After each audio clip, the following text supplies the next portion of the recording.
আর রহমতুল্লাহি ওয়া বারাকাতুহু।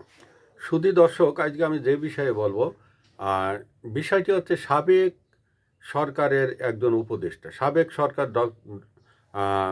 সাবেক ইন্টেরিম সরকারের একজন উপদেষ্টা। তিনি হলেন আসিফ মাহমুদ সজীব ভুঁইয়া। এই আসিফ মাহমুদ সজীব ভুঁইয়া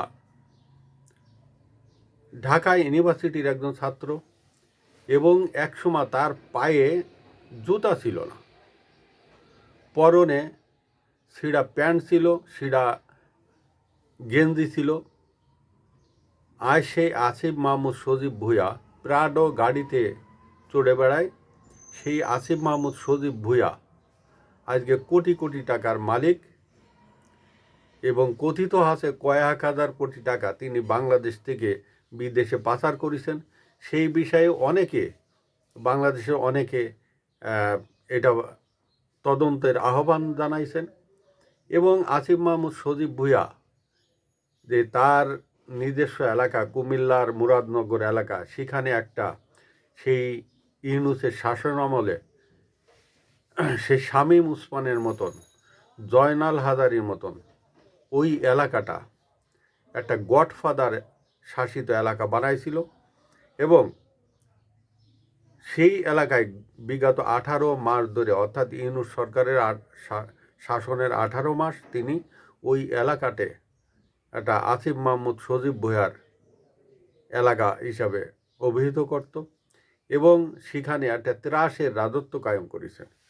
তার বাবা একজন স্কুল শিক্ষিকাকে স্কুলের ভিতরে লাঞ্ছিত করেছেন এবং এলাকায় কথিত আছে যে ওখানে একটা ট্রিপল মার্ডার সম্ভবত হয়েছিল এবং সেই মার্ডারের পিছনে তার বাবার একটা হাত ছিল। এবং যতদিন সেই ইন্টেরিম সরকার ছিল ক্ষমতায়, ততদিন আসিফ মাহমুদ সজীব ভুঁইয়ার বাবা ওই এলাকায় একটা গডফাদার হিসেবে অভিহিত হতো। আসিফ মাহমুদ সজীব ভুঁইয়া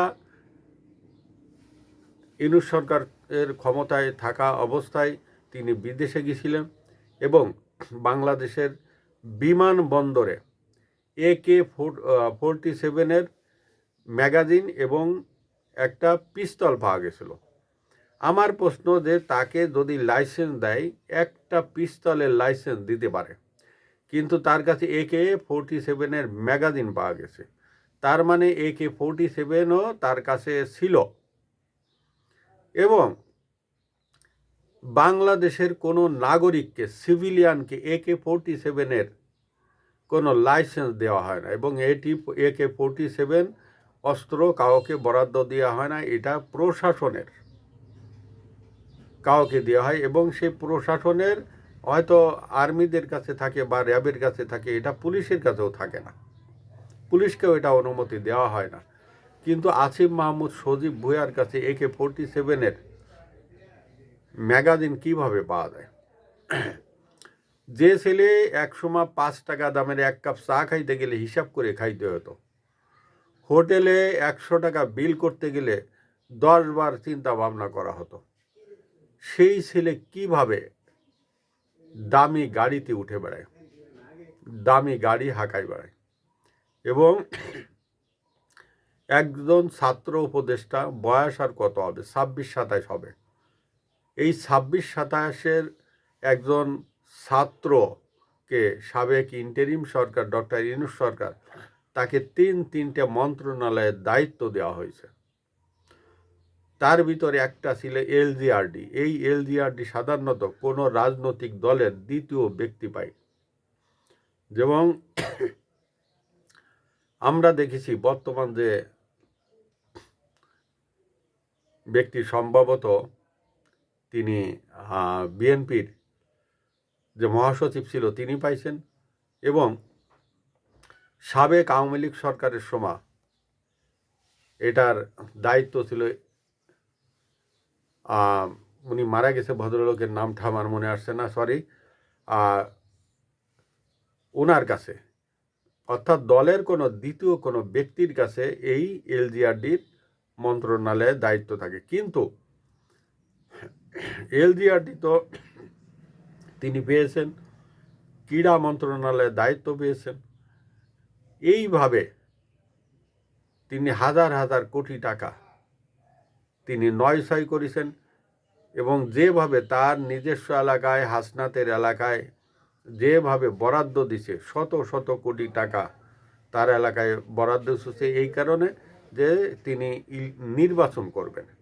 এই নির্বাচনী করার কারণে তিনি এই বরাদ্দ দিচ্ছেন এবং তিনি অবৈধ অনেক নিয়োগ করেছেন, টেন্ডারবাজি করেছেন এবং তার দলীয় লোকজন চাঁদাবাজিতে লিপ্ত ছিল।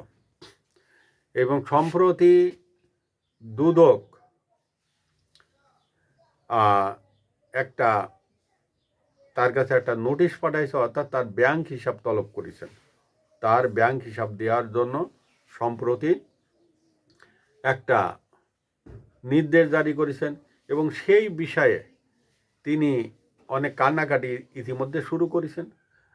আর এখন তিনি উল্টাপাল্টা বিপ্লবী কথাবার্তা শুরু করেছেন। এই বিপ্লবী কথাবার্তা শুরু করেছেন এবং কথায় কথায় যেমন আওয়ামী লীগ সরকারের আমলে একটা জিনিস ছিল, তারা কথায় কথায় এই মুক্তিযোদ্ধাদের বিষয় টেনে আনতো, মুক্তিযোদ্ধার কথা বলতো। আর বর্তমানে এই এনসিপির নেতারা কথায় কথায় আওয়ামী লীগকে টেনে আনে, ফ্যাসিবাদকে টেনে আনে, ফ্যাসিস্টদের টেনে আনে। তাদের ভাষাটা ঠিক একই রকমের। তারা একটা এরিয়ার ভিতরে চলে গেছে। আওয়ামী লীগ, ফ্যাসিবাদ, ফ্যাসিস্ট, কথায় কথায় মানে তাদের বিরুদ্ধে কোনো তদন্ত করা যাবে না, তাদের বিরুদ্ধে কোনো কিছু করা যাবে না। তারা যদি অন্যায় করে সেটা বলা যাবে না, বললে তখন আওয়ামী লীগকে টেনে আনবে, তারা বিপ্লবী কথাবার্তা বলবে। এই সব পুলাফানকে, জনগণকে বিপ্লবী কথাবার্তা বলে সেইটাকে তারা ঘুরাই নেবে। এবং এই আসিফ মাহমুদ, সজীব ভুঁইয়া ক্ষমতায় থাকা অবস্থায় তিনি সুইজারল্যান্ডে গেছিলেন। অনেকের ধারণা তিনি সুইস ব্যাংকে টাকা রাখতে গেছিলেন। এখন উনি জানেন আর আল্লাহ জানে যে কী অবস্থা। এই সাবেক ইন্টারিম সরকার, ডক্টর ইউনূস সরকার, এই বাংলাদেশকে কয়েকটা ভাগে ভাগ করেছেন। তিনি একটা জেনারেশনকে শেষ করে দিছেন, তিনি ইয়াং জেনারেশনকে শেষ করে দিছেন এবং যারা পড়ার টেবিল ছেড়ে রাজপথে আসছিল এবং তারা বিভিন্ন অপকর্মের সাথে যুক্ত হয়েছিল, মব, সন্ত্রাসী, চাঁদাবাজের সাথে যুক্ত হয়েছিলেন এবং তারা সেই অভ্যাসটা এখনও পরিত্যাগ করতে পারেনি। আর যারা পরিত্যাগ করতে পারেনি তারাই তাদের বিরুদ্ধে দুর্নীতির কথা বললে তারা ওই আওয়ামী লীগ, ফ্যাসিস্ট আর ফ্যাসিবাদ এগুলো টেনে আনে, বিপ্লবী কথাবার্তা দেয়, বলে এবং তাদের শেষ সম্বল এই বিপ্লবী কথাবার্তা।